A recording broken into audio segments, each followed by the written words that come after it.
Ritu eliminated from the Bigg Boss house. Yes. అవునండి.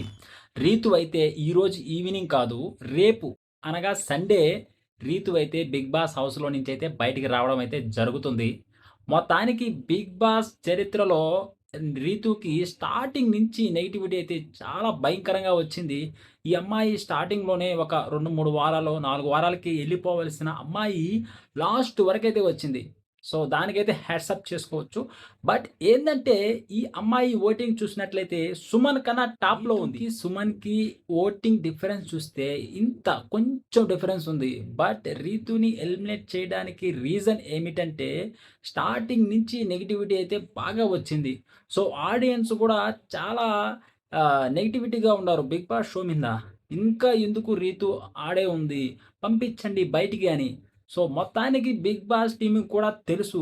బహుశా ఇప్పుడు గాన సుమన్ శెట్టిని బయటికి పంపిస్తే నెగటివిటీ వస్తుంది అని వాళ్ళకి తెలిసి రీతునైతే పంపించారు.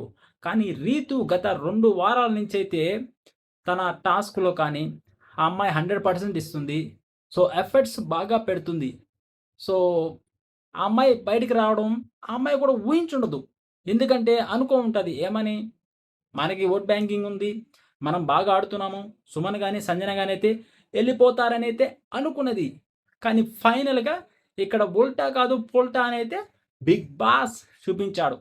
రీతు ఎలిమినేషన్ ఫెయిరా? లేదా అన్‌ఫెయిరా? అనేదైతే మీరు కామెంట్ చేయండి ఫ్రెండ్స్. ఇప్పుడు సుమన్ శెట్టి ఫీలింగ్ ఎలా ఉందంటే, హమ్మయ్య!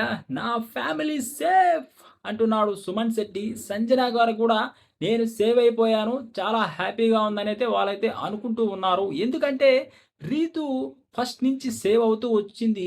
సో, వీళ్ళకి డౌట్ ఉంది. ఈసారి కూడా రీతు సేవ్ అవుతుంది. మనమైతే ఎలిమినేటెడ్ అయిపోతామనైతే వాళ్ళు అనుకున్నారు. బట్ రీతునే రావడంతో వాళ్ళైతే చాలా హ్యాపీగా ఉన్నారు.